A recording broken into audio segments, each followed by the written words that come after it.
नमस्कार।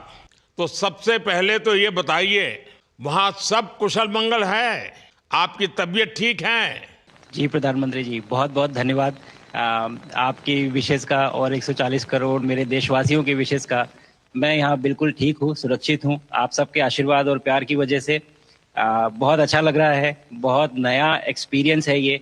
और कहीं ना कहीं बहुत सारी चीज़ें ऐसी हो रही हैं जो दर्शाती हैं कि मैं और मेरे जैसे बहुत सारे लोग हमारे देश में और हमारा भारत किस दिशा में जा रहा है। ये जो मेरी यात्रा है, ये पृथ्वी से ऑर्बिट की 400 किलोमीटर तक की जो छोटी सी यात्रा है, ये सिर्फ मेरी नहीं है। मुझे लगता है कहीं ना कहीं हमारे देश की भी यात्रा है। बिकॉज जब मैं छोटा था, मैं कभी सोच नहीं पाया कि मैं एस्ट्रोनॉट बन सकता हूँ। लेकिन मुझे लगता है आपके नेतृत्व में आज का भारत ये मौका देता है और उन सपनों को साकार करने का भी मौका देता है। तो ये बहुत बड़ी उपलब्धि है मेरे लिए और मैं बहुत गर्व फील कर रहा हूँ कि मैं यहाँ पे अपने देश का प्रतिनिधित्व कर पा रहा हूँ। धन्यवाद प्रधानमंत्री जी। शुभ। आप दूर अंतरिक्ष में है, जहाँ ग्रेविटी ना के बराबर है, पर हर भारतीय देख रहा है कि आप कितने डाउन टू अर्थ है। आप जो गाजर का हलवा ले गए हैं, क्या उससे अपने साथियों को खिलाया? जी प्रधानमंत्री जी, ये कुछ चीज़ें मैं अपने देश की खाने की लेके आया था, जैसे गाजर का हलवा, मूंग दाल का हलवा और आमरस।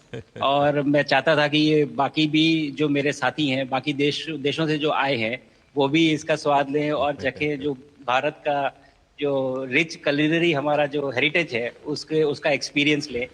तो हम सभी ने बैठ के इसका स्वाद लिया साथ में, और सबको बहुत पसंद आया। कुछ लोग हैं कि कब वो नीचे आएंगे और हमारे देश आए और इनका स्वाद ले सके हमारे साथ। शुभ। परिक्रमा करना भारत की सदियों पुरानी परंपरा है। आपको तो पृथ्वी माता की परिक्रमा का सौभाग्य मिला है। अभी आप पृथ्वी के किस भाग के ऊपर से गुजर रहे होंगे? जी प्रधानमंत्री जी, इस समय तो मेरे पास ये इंफॉर्मेशन उपलब्ध नहीं है। लेकिन थोड़ी देर पहले मैं खिड़की से, विंडो से बाहर देख रहा था, तो हम लोग हवाई के ऊपर से गुजर रहे थे। अच्छा। और हम दिन में 16 बार परिक्रमा करते हैं। 16 सूर्योदय और 16 संन्यास, सनराइज और सनसेट हम देखते हैं ऑर्बिट से। और बहुत ही अचंभित कर देने वाला ये पूरा प्रोसेस है। इस परिक्रमा में, इस तेज गति में, जिस हम इस समय करीब 28,000 किलोमीटर प्रति घंटे की रफ्तार से चल रहे हैं आपसे बात करते वक्त। और ये गति पता नहीं चलती क्योंकि हम तो अंदर हैं, लेकिन कहीं ना कहीं ये गति जरूर दिखाती है कि हमारा देश कितनी गति से आगे बढ़ रहा है इस समय, वाह। कि हम यहाँ पहुंचे हैं और अब यहाँ से और आगे जाना है। अच्छा शुभ, अंतरिक्ष की विशालता देखकर सबसे पहला विचार क्या आया आपको?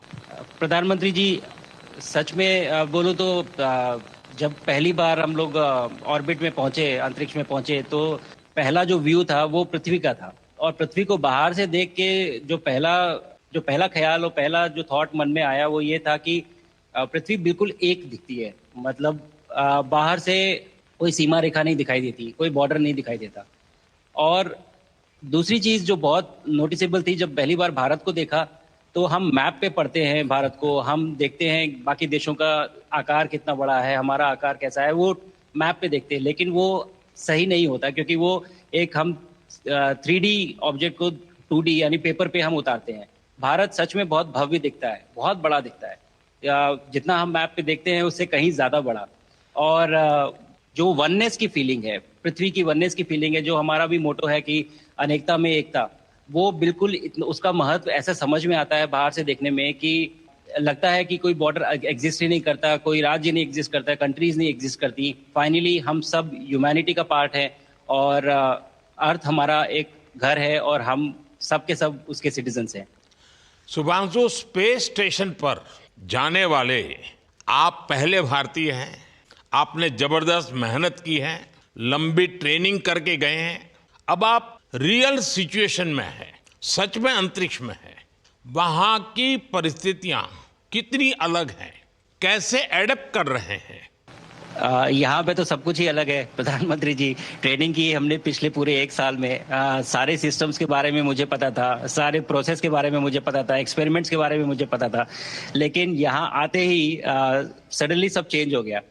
बिकॉज हमारे शरीर को ग्रेविटी में रहने की इतनी आदत हो जाती है कि हर एक चीज उससे डिसाइड होती है।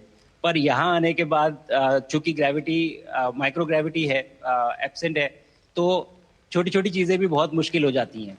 अभी आपसे बात करते वक्त मैंने अपने पैरों को बांध रखा है, नहीं तो मैं ऊपर चला जाऊंगा।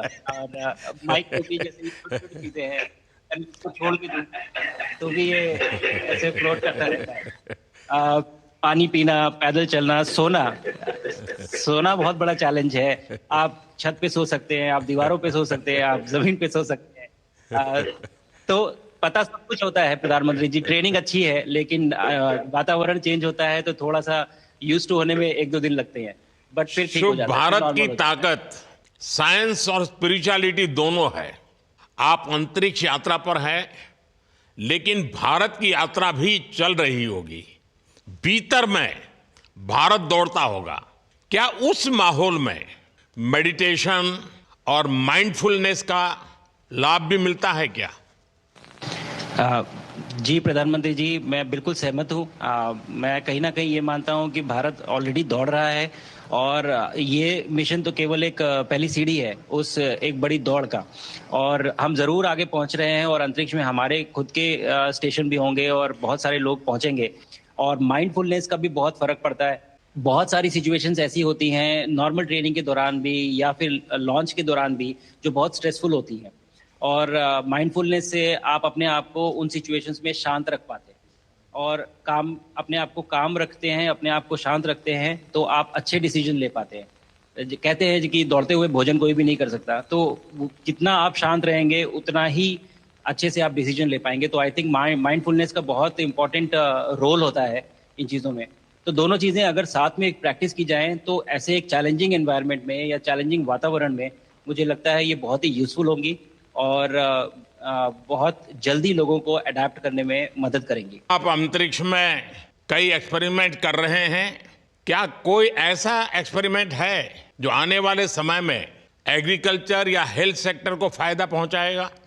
जी प्रधानमंत्री जी, मैं बहुत गर्व से कह सकता हूं कि पहली बार भारतीय वैज्ञानिकों ने 7 यूनिक एक्सपेरिमेंट्स डिजाइन किए, जो कि मैं अपने साथ स्टेशन पे लेके आया हूं। और पहला एक्सपेरिमेंट जो मैं करने वाला हूं, जो कि आज ही के दिन में शेड्यूल्ड है, वो है स्टेम सेल्स के ऊपर। सो अंतरिक्ष में आने से क्या होता है कि ग्रेविटी चूंकि एब्सेंट होती है तो लोड खत्म हो जाता है, तो मसल लॉस होता है। तो जो मेरा एक्सपेरिमेंट है वो ये देख रहा है कि क्या कोई सप्लीमेंट दे के हम इस मसल लॉस को रोक सकते हैं या फिर डिले कर सकते हैं। इसका डायरेक्ट इम्प्लीकेशन धरती पे भी है कि जिन लोगों का मसल लॉस होता है ओल्ड एज की वजह से, तो उनके ऊपर ये सप्लीमेंट्स यूज किए जा सकते हैं। तो मुझे लगता है कि ये डेफिनेटली वहाँ यूज हो सकता है। साथ ही साथ जो दूसरा एक्सपेरिमेंट है वो माइक्रो एल्गी की ग्रोथ के ऊपर। ये माइक्रो एल्गी बहुत छोटे होते हैं लेकिन बहुत न्यूट्रिशियस होते हैं। तो अगर हम इनकी ग्रोथ देख सकते हैं यहाँ पे, और ऐसा प्रोसेस इजाद करें कि ये ज़्यादा तादाद में हम इन्हें उगा सकें और न्यूट्रिशन हम प्रोवाइड कर सकें, तो कहीं ना कहीं ये फूड सिक्योरिटी के लिए भी बहुत काम आएगा धरती के ऊपर। सबसे बड़ा एडवांटेज जो है स्पेस का वो ये है कि ये जो प्रोसेस है यहाँ पे बहुत जल्दी होते हैं, तो हमें महीनों तक या सालों तक वेट करने की जरूरत नहीं होती। तो इसलिए यहाँ के जो रिजल्ट चंद्रयान की सफलता के बाद देश के बच्चों में, युवाओं में विज्ञान को लेकर एक नई रुचि पैदा हुई। अंतरिक्ष को एक्सप्लोर करने का जज्बा बढ़ा। अब आपकी ये ऐतिहासिक यात्रा उस संकल्प को और मजबूती दे रही है। आज बच्चे सिर्फ आसमान नहीं देखते, वे यह सोचते हैं मैं भी वहां पहुंच सकता हूं। यही सोच, यही भावना हमारे भविष्य के स्पेस मिशंस की असली बुनियाद है। आप भारत की युवा पीढ़ी को क्या मैसेज देंगे? प्रधानमंत्री जी, अगर मैं अपने युवाओं पीढ़ी को आज कोई मैसेज देना चाहूँगा तो पहले ये बताऊँगा कि भारत जिस दिशा में जा रहा है, हमने बहुत बोल्ड और बहुत ऊंचे सपने देखे हैं, और उन सपनों को पूरा करने के लिए हमें आप सबकी ज़रूरत है। तो उस ज़रूरत को पूरा करने के लिए मैं ये कहूँगा कि सक्सेस का कोई एक रास्ता नहीं होता कि आप कभी कोई एक रास्ता लेता है, कोई दूसरा रास्ता लेता है। लेकिन एक चीज़ जो हर रास्ते में कॉमन होती है वो ये होती है कि आप कभी कोशिश मत छोड़िए। Never stop trying.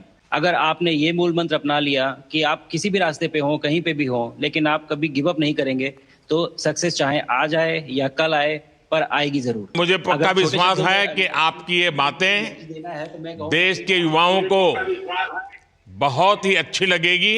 और आप तो मुझे भली भांति जानते हैं, जब भी किसी से बात होती है तो मैं होमवर्क जरूर देता हूं। हमें मिशन गगनयान को आगे बढ़ाना है, हमें अपना खुद का स्पेस स्टेशन बनाना है और चंद्रमा पर भारतीय एस्ट्रोनॉट की लैंडिंग भी करानी है। इन सारे मिशंस में आपके अनुभव बहुत काम आने वाले हैं। मुझे विश्वास है आप वहां अपने अनुभवों को जरूर रिकॉर्ड कर रहे होंगे। जी प्रधानमंत्री जी, बिल्कुल। ये पूरा मिशन की ट्रेनिंग लेने के दौरान और एक्सपीरियंस करने के दौरान जो मुझे लेसन्स मिले हैं, जो मुझे सीख मिली है, वो सब एक स्पॉन्ज की तरह मैं एब्जॉर्ब कर रहा हूँ। और मुझे यकीन है कि ये सारी चीज़ें बहुत वैल्यूएबल प्रूव होंगी, बहुत इम्पॉर्टेंट होंगी हमारे लिए जब मैं वापस आऊँगा, और हम इन्हें इफेक्टिवली अपने मिशंस में इनके लेसन्स अप्लाई कर सकेंगे और जल्दी से जल्दी उन्हें पूरा कर सकेंगे। बिकॉज मेरे साथी जो मेरे साथ आए थे, कहीं ना कहीं उन्होंने भी मुझसे पूछा कि हम कब गगनयान पे जा सकते हैं, जो सुन के मुझे बहुत अच्छा लगा और मैंने बोला कि जल्दी ही। तो मुझे लगता है कि ये सपना बहुत जल्दी पूरा होगा और मेरी जो सीख मुझे यहाँ मिल रही है वो मैं वापस आके उसको अपने मिशन में पूरी तरह से 100% अप्लाई करके और उनको जल्दी से जल्दी पूरा करने की कोशिश करेंगे। शुभांशु, मुझे पक्का विश्वास है कि आपका ये संदेश एक प्रेरणा देगा। और जब हम आपके जाने से पहले मिले थे, आपका परिवारजन के भी दर्शन करने का अवसर मिला था और मैं देख रहा हूं कि आपके परिवारजन भी सभी उतने ही भावुक है, उत्साह से भरे हुए हैं। शुभांशु, आज मुझे आपसे बात करके बहुत आनंद आया। मैं जानता हूं आपके जिम में बहुत काम है और 28,000 किलोमीटर की स्पीड से काम कर रहे हैं आपको, तो मैं ज्यादा समय आपका नहीं लूंगा। आज मैं विश्वास से कह सकता हूं कि ये भारत के गगनयान मिशन की सफलता का पहला अध्याय है। आपकी यह ऐतिहासिक यात्रा सिर्फ अंतरिक्ष तक सीमित नहीं है, यह हमारी विकसित भारत की यात्रा को तेज गति और नई मजबूती देगी। भारत दुनिया के लिए स्पेस की नई संभावनाओं के द्वार खोलने जा रहा है। अब भारत सिर्फ उड़ान नहीं भरेगा, भविष्य में नई उड़ानों के लिए मंच तैयार करेगा।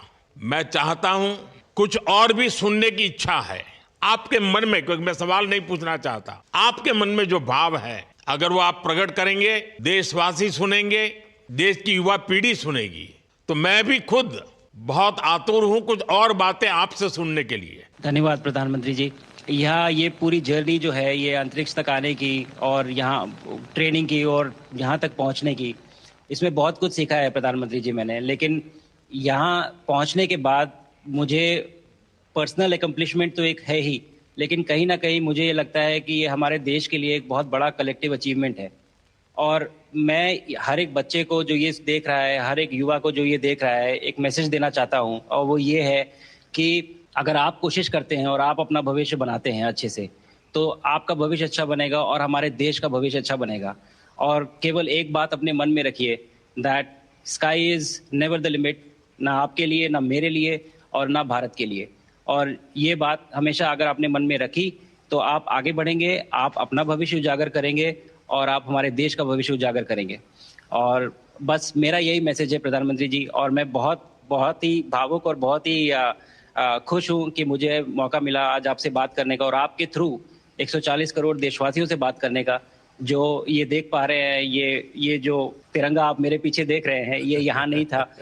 आज कल के पहले जब मैं यहाँ पे आया हूँ, तब हमने ये यहाँ पे पहली बार लगाया है। तो ये बहुत भावुक करता है मुझे और बहुत अच्छा लगता है देख के कि भारत आज इंटरनेशनल स्पेस स्टेशन पहुंच चुका है। शुभांशु, मैं आपको और आपके सभी साथियों को आपके मिशन की सफलता के लिए बहुत बहुत शुभकामनाएं देता हूं। शुभांशु, हम सबको आपकी वापसी का इंतजार है। अपना ध्यान रखिए, मां भारती का सम्मान बढ़ाते रहिए। अनेक अनेक शुभकामनाएं, 140 करोड़ देशवासियों की शुभकामनाएं।